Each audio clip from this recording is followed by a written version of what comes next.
जय श्री कृष्णा दोस्तों, स्वागत है आपके अपने YouTube channel Panchal artist group में। मैं विष्णु पांचाल आज की इस वीडियो में आप लोगों से चर्चा करने वाला हूं राजा रवि वर्मा के बारे में। दोस्तों यह टॉपिक आज का आपके लिए बहुत ही महत्वपूर्ण है, क्योंकि राजा रवि वर्मा जो है, अगर हम राजा रवि वर्मा की बात करें तो राजा रवि वर्मा पहले से भारतीय चित्रकार हैं जिन्होंने यूरोपियन तेल रंग पद्धति में चित्रण किया था। भारत में सर्वप्रथम यूरोपियन तेल रंग पद्धति में चित्रण करने वाले पहले भारतीय चित्रकार हैं राजा रवि वर्मा।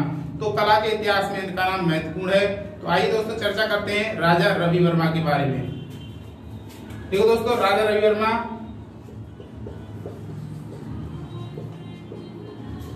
अगर हम राजा रवि वर्मा की बात करें तो इनका जन्म कब हुआ है दोस्तों? 29 अप्रैल 1848। दोस्तों कब हुआ इनका जन्म? 29 अप्रैल 1848 में। कहां पे हुआ था दोस्तों? केरल के किलीमन्नूर गांव में हुआ था इनका दोस्तों जन्म।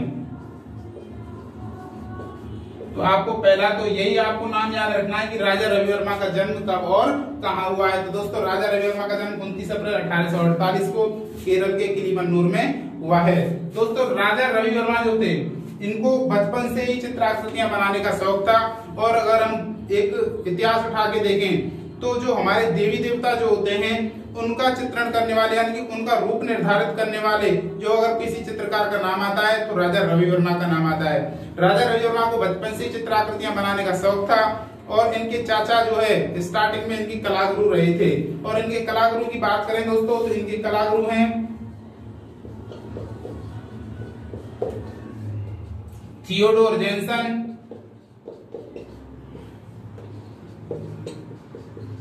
थियोडोर जेनसन से दोस्तों राजा रवि वर्मा ने यूरोपियन तकनीक में चित्राकृतियां बनाना सीखा था। और इनके दूसरे कलागुरु थे अलागिरी नायडू।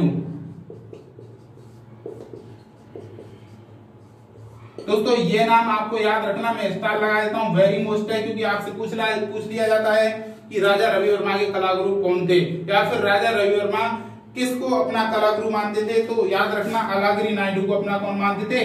जो है कलागुरु मानते थे अलागिरी नायडू को। और थियोडोर जेनसन से भी इन्होंने चित्राकृतियां बनाना सीखा था। दोस्तों राजा रवि वर्मा जो थे, इनके त्रावणकोर राजघराना जो था उससे बहुत ही अच्छे संबंध थे। और उनसे रिलेटेड भी इन्होंने बहुत सारी चित्राकृतियां बनाई थी। तो किस राजघराने से इनके अच्छे संबंध थे? त्रावणकोर के राजघराने से।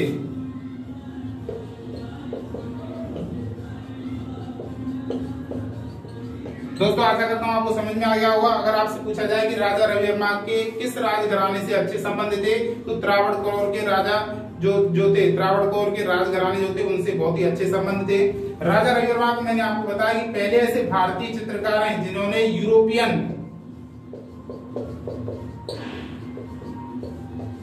तेल रंग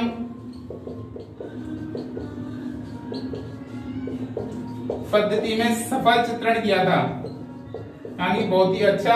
और भारत में सर्वप्रथम यूरोपियन तेल रंग पद्धति में चित्रांकन जिस चित्रकार ने किया उसका नाम है राजा रवि वर्मा। सर्वप्रथम नाम इनका ही लिया जाता है। यूरोपियन तेल रंग पद्धति में चित्रण करने वाले प्रथम भारतीय चित्रकार कौन है? तो आपको बताना है राजा रवि वर्मा। दोस्तों इन्होंने यूरोपियन तेल रंग पद्धति में कुछ बहुत ही प्रमुख चित्र बनाए थे, राजघराने से संबंधित चित्र बनाए थे। जैसे कि कौन कौन से राजघराने से चित्र बनाए थे? उदयपुर के महाराणाओं के चित्र,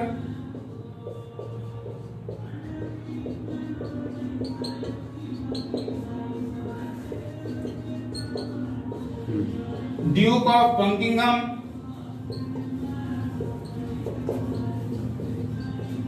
और लॉर्ड एक्टल। इनके क्या बनाए थे दोस्तों? यूरोपियन तेल रंग पद्धति में चित्रांकन किया था। किसने किया था? राजा रवि वर्मा ने। दोस्तों राजा रवि वर्मा की अगर हम बात करें तो राजा रवि वर्मा के चित्रों की मांग इतनी अधिक थी कि वो अपने पूरे जीवन काल में पूरे जीवन में अगर वो चित्र बनाते रहते तो भी शायद इस मांग को पूरा नहीं कर पाते थे। क्यों नहीं कर पाते दोस्तों? क्यों थी इनकी इतनी मांग? क्योंकि राजा रवि वर्मा के चित्रों की जो विषय की अगर हम बात करें तो इनके विषय रहे थे, इन्होंने तकनीक का तो इस्तेमाल किया था यूरोपीय तेल रंग पद्धति का, लेकिन विषय की अगर हम बात करें तो इन्होंने पूर्ण रूप से भारतीय विषयों को आधार मानकर चित्राकृतियों का निर्माण किया था। जैसे कि भारतीय धार्मिक ग्रंथ जो हैं भारतीय ऐतिहासिक घटना का चित्रांकन इन्होंने किया था। हमारी देवी देवताओं से संबंधित चित्राकृतियों का निर्माण था। यही कारण था कि जन साधारण में इनके चित्रों की मांग इतनी अधिक थी कि शायद अपने जीवन काल में इस मांग को पूरा नहीं कर पाते।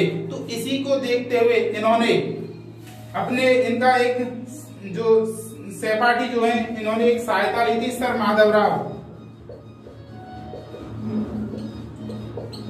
माधवराव की सपोर्ट ली इन्होंने, और सर माधवराव की सपोर्ट लेकर 1894 में मुंबई में एक लिथोग्राफिक प्रेस की स्थापना की थी।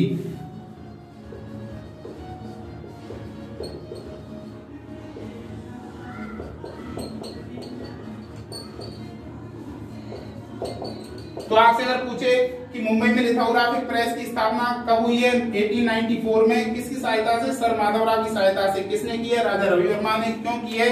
क्योंकि इस प्रेस के माध्यम से वो अपनी चित्रों की प्रतिकृतियां छपवाते थे, और यही कारण था कि फिर धीरे धीरे इनके चित्र प्रत्येक घर तक पहुंचने लग गए और ज्यादा कठिनाई नहीं हुई इनको। इन्होंने अपने चित्रों को प्रत्येक आम नागरिक के घर तक भी पहुंचाने में ज्यादा दिक्कतों का सामना नहीं करना पड़ा था। दोस्तों अगर हम राजा रविवर्मा के चित्रों के विषय की बात करें तो विषय क्या थे दोस्तों? भारतीय पौराणिक या धार्मिक कथाएं, ऐतिहासिक ग्रंथ, इनका चित्रांकन दोस्तों राजा रविवर्मा ने किया था। यही कारण था कि जनसाधारण में इनके चित्रों की मांग बहुत ही अधिक थी।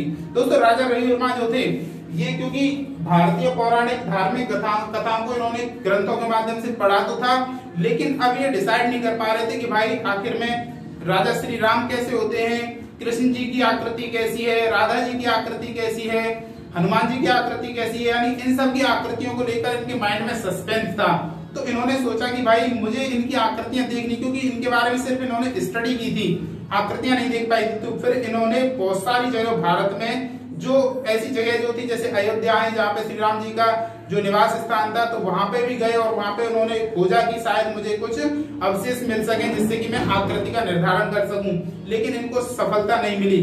काफी घूमघाम के बाद फिर उन्होंने सोचा, क्योंकि उस समय आज से कुछ समय पूर्व अगर हम देखें तो प्रत्येक गांव में प्रत्येक शहर में नुक्कड़ नाटक हुआ करते थे, मंडलियां हुआ करती थी, भगवान श्री राम की कृष्ण जी की लीलाएं हुआ करती थी, जनसाधारण को मैसेज देने के लिए, उनको प्रेरित करने के लिए इस तरीके की जो नाटक मंडलियां का उद्घाटन गांव-गांव में किया जाता था। तो फिर राजा रविवर्मा ने क्या सोचा कि मुझे वहां से क्या हो सकता है, उनके रूप का पता चल सकता है। और फिर राजा रविवर्मा ने डिसाइड किया, प्रत्येक गांव में जा घूम घूम कर इन्होंने जो है मंडलियां, लीलाएं, कृष्ण लीलाएं, राम जी की कथाएं जो होती थी उनको देखा, और वहां से फिर उनको ज्ञात हुआ कि किस तरीके के आभूषण श्री राम जी पहनते हैं, किस तरीके के आभूषण कृष्ण जी पहनते हैं, देवी देवताओं के आभूषण कैसे होते हैं, पहनावा कैसा होता है, वेशभूषा कैसी होती है। और फिर वहीं से इन्होंने जो है प्रेरणा लेके चित्राकृतियों को चित्रित किया था। दोस्तों अगर हम विषय की बात करें तो आपको समझ में आएगा, पौराणिक भारतीय पौराणिक धार्मिक कथा का चित्रांकन, ऐतिहासिक ग्रंथों का चित्रांकन राजा रविवर्मा ने किया था। दोस्तों कौन कौन से प्रमुख चित्र बनाए थे राजा रविवर्मा ने? तो प्रमुख अगर हम चित्र की बात करते हैं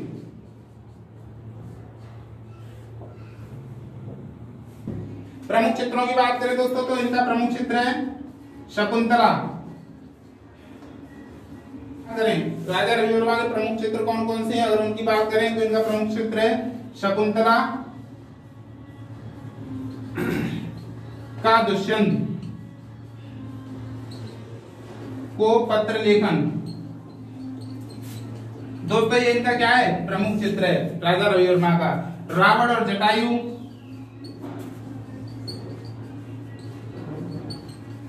भीष्म प्रतिज्ञा,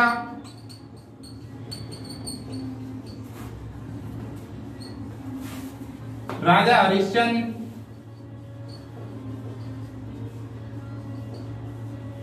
समुद्र का मानवर्धन। ये दोस्तों क्या है? राजा रविवर्मा के प्रमुख चित्र हैं। मैं आपको रिपीट कर देता हूं। प्रमुख चित्र शकुंतला का दुष्यंत के नाम पत्र लेखन, इस पे स्टार लगा देना, ये इनका प्रमुख चित्र है। ठीक है, समुद्र का मानवर्धन करते हुए राम, ये इनका प्रमुख चित्र है।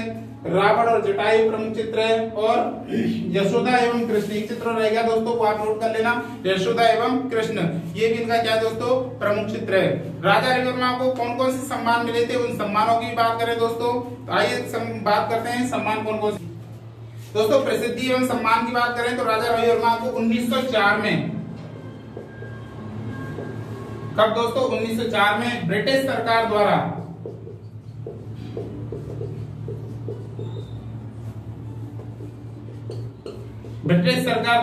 केसर ए हिंद की उपाधि दी गई थी। तो ये वेरी मोस्ट है दोस्तों, आप इस पे स्टार लगा देना। केसर ए हिंद की उपाधि राजा रविवर्मा को किसके द्वारा प्रदान की गई, तो ब्रिटिश सरकार द्वारा प्रदान की गई है। कब की गई है, 1904 में। दूसरा सम्मान जो है दोस्तों वह है नायर महिला, ये इनका चित्र है, नायर महिला चमेली के हार से बालों को गूंथती, ये इनका चित्र है, जो चित्र है नायर महिला चमेली के हार से बालों को गूंथती हुई। इस चित्र पर तत्कालीन गवर्नर